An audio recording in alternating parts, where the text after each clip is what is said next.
dimaksud dengan teori komunikasi? Mengapa sih mahasiswa ilmu komunikasi harus mempelajari tentang teori komunikasi? Nah, tentu saja hal-hal ini menjadi pertanyaan bagi mahasiswa ilmu komunikasi ketika memasuki semester 2. Karena di dalam semester ini, mahasiswa ilmu komunikasi akan mendapatkan mata kuliah tentang teori komunikasi.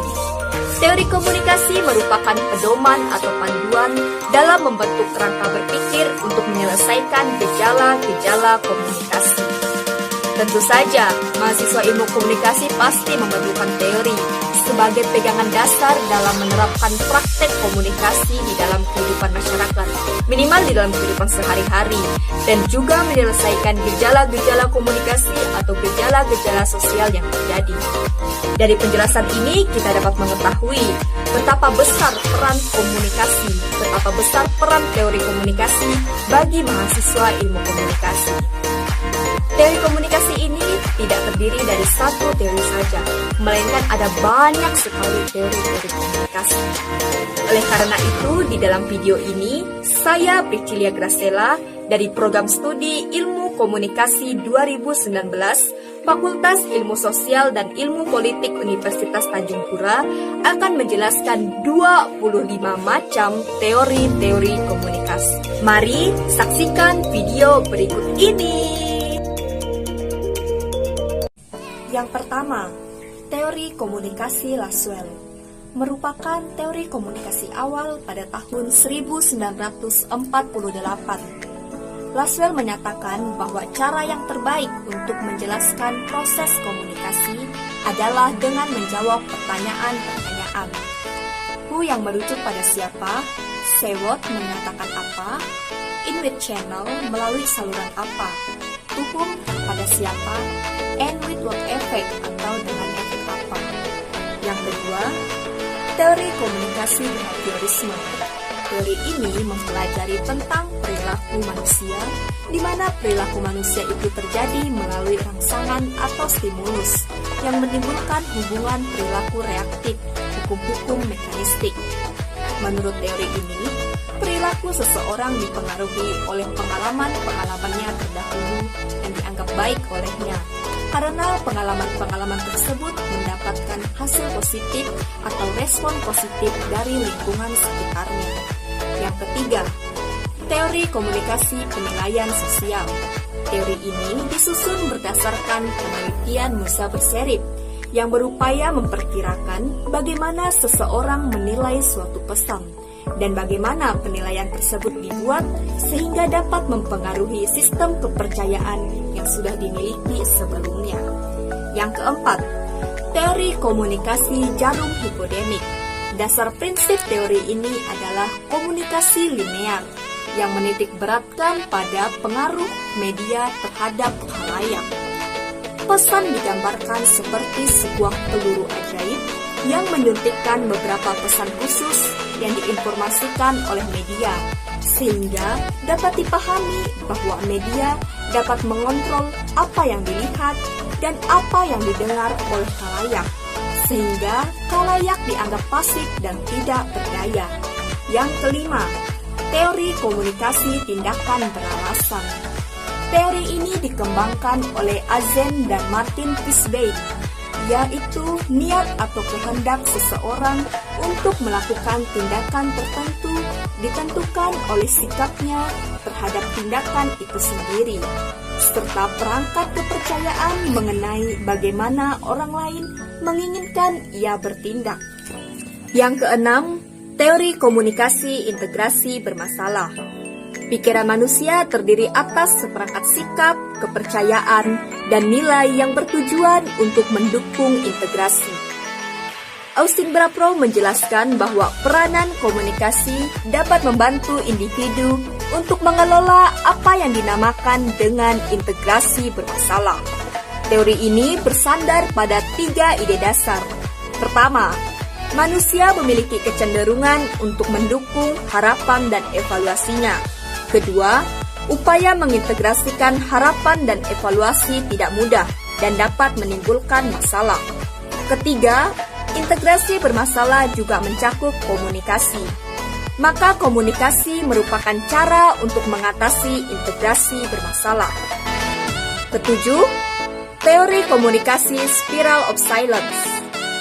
Teori ini dikembangkan oleh Elizabeth N. Newman yang menyatakan bahwa seseorang memiliki opini dari berbagai isu. Namun, terdapat keraguan dan ketakutan untuk menyampaikan opininya karena merasa terisolasi. Maka orang tersebut mencari dukungan kepada pihak yang mau memihak opininya tersebut. Sehingga hal tersebut menyebabkan orang yang memiliki opini tersebut menjadi mayoritas. Tetapi, jika opininya belum mendapatkan dukungan, maka orang tersebut berusaha menyembunyikan opininya dan tidak mau menerima opini yang mayoritas. Kedelapan, teori komunikasi inokulasi. Teori ini dikembangkan oleh M.C. Guire yang mengambil analogi dari peristiwa medis. Orang yang terserang cacar akan diberi suntik vaksin untuk merangsang mekanisme daya tahan tubuhnya. Demikian juga orang yang tidak memiliki informasi mengenai suatu hal, maka dia akan lebih mudah untuk dibujuk. Suatu cara agar membuatnya tidak mudah dibujuk adalah menyuntiknya dengan argumentasi balasan. Kesembilan, teori komunikasi sirkulasi Osgood dan Scrum. Teori ini dikembangkan pada tahun 1954. Teori ini menggambarkan komunikasi sebagai suatu proses yang dinamis atau dua arah, di mana pada tahap awal, sumber berfungsi sebagai encoder dan penerima berfungsi sebagai decoder. Tetapi pada tahap berikutnya, sumber sebagai decoder dan penerima sebagai encoder. Dengan kata lain, sumber pertama akan menjadi penerima kedua, dan penerima pertama akan menjadi sumber kedua. Demikian juga seterusnya. 10. Teori komunikasi matematik. Teori ini dikembangkan oleh dua insinyur listrik yang bernama Shannon and Weaver, di mana proses komunikasi dimulai dari sumber yang menciptakan pesan, kemudian ditransmit melalui gelombang udara. Pesan ditangkap oleh penerima yang merekonstruksikan kembali sinyal sampai kepada tujuan. Unsur gangguan menjadi unsur penting dalam teori ini. 11. Teori komunikasi agenda setting. Teori ini dijelaskan oleh M.C. Combs dan Shaw, bahwa media massa memiliki kekuatan untuk memengaruhi bahkan membentuk pola pikir khalayak yang terkena terpaan informasinya. Apabila media memberikan tekanan pada suatu peristiwa, maka media akan membuat khalayak menganggap peristiwa itu penting. 12. Teori use and gratification atau penggunaan dan kepuasan. Teori ini memandang bahwa pemirsa sebagai individu aktif yang bertanggung jawab dalam memilih media yang akan mereka gunakan sesuai kebutuhan mereka, sehingga media dianggap hanya sebagai cara pemenuhan kebutuhan para pemirsa. Pemirsa bisa menggunakan media untuk memenuhi kebutuhan mereka, atau tidak menggunakan media dan memilih cara yang lain. 13. Teori ATX Newcomb. Teori ini dikembangkan pada tahun 1953. Teori ini memfokuskan pada tujuan sosial komunikasi dan memperlihatkan bahwa semua konteks komunikasi adalah wahana untuk memelihara hubungan antar manusia. Ke-14, teori disonansi kognitif. Teori ini membahas perasaan ketidaknyamanan seseorang akibat sikap, pemikiran, dan tingkah laku yang saling bertentangan dan memotivasi seseorang untuk mengambil langkah demi mengurangi ketidaknyamanan tersebut.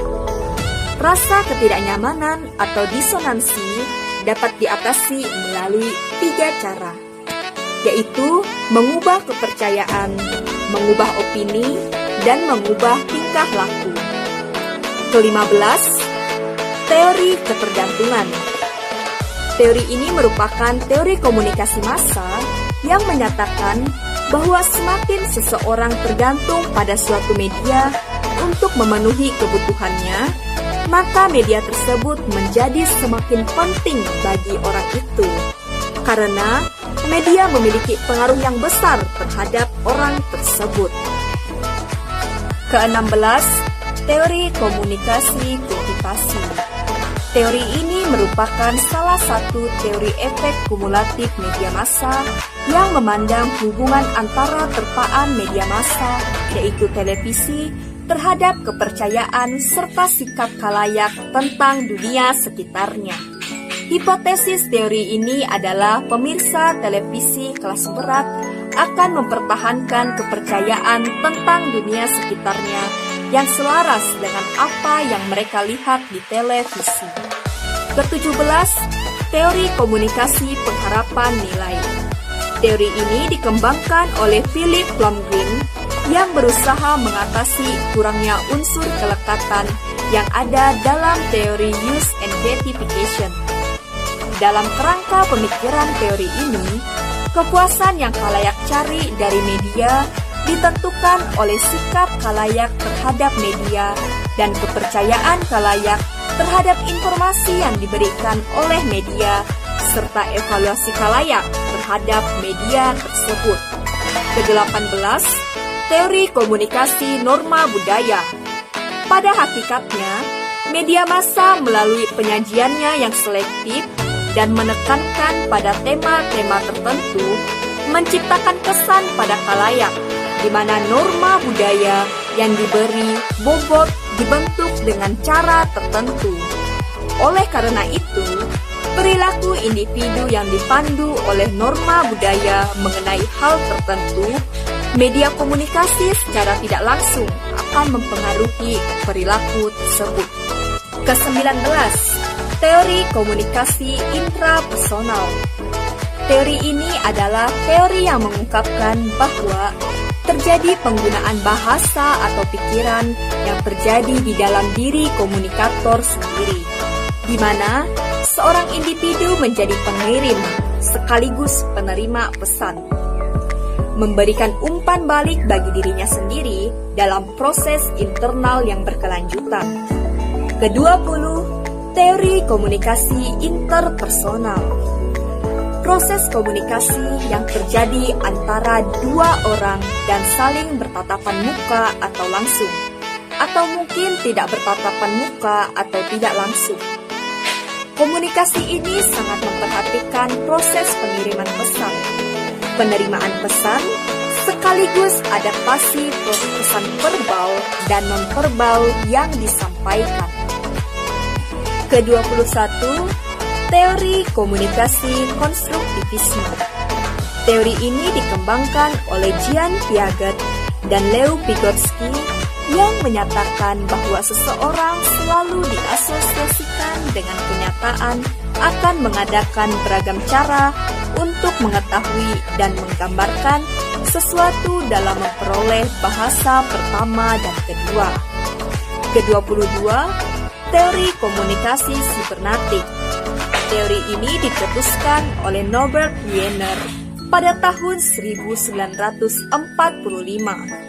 Teori ini menyatakan bahwa sistem pengontrolan yang ada didasarkan pada komunikasi antara sistem dan lingkungan antar sistem. Pengontrolan sistem berfungsi dalam memperhatikan lingkungan. 23. Teori komunikasi belajar sosial.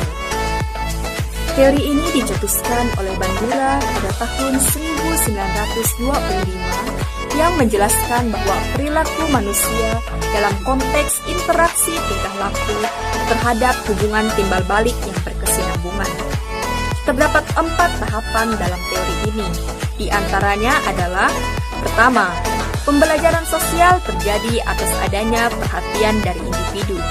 Kedua, pembelajaran sosial dilakukan melalui ingatan. Ketiga, pembelajaran sosial dilakukan melalui tindakan. Keempat, pembelajaran sosial dilakukan atas dasar motivasi dari masing-masing individu. 24. Teori komunikasi sikap atau standpoint. Teori ini menjelaskan salah satu cara terbaik untuk mengetahui bagaimana keadaan dunia sekitar dimulai dari sikap atau sudut pandang wanita. Standpoint adalah sebuah tempat untuk memandang dunia sekitar. Dunia tersebut menjadi fokus perhatian dibandingkan objek lain. Maka, makna lainnya adalah tidak jauh berada dari perspektif. 25. Teori Komunikasi Studi Kultural Kritis. Teori ini menitik beratkan pada peran media massa dan bagaimana media dapat digunakan untuk mendefinisikan hubungan kekuasaan di antara beragam subkultural. Kemudian bagaimana struktur sosial dan politik memengaruhi komunikasi bermedia, dan bagaimana dampak hubungan kekuasaan dalam menjaga kekuasaan tersebut dalam masyarakat. Demikian penjelasan singkat saya mengenai 25 macam teori-teori komunikasi. Saya harap semoga video ini dapat bermanfaat bagi kita semua. Atas perhatiannya saya ucapkan terima kasih dan sampai jumpa.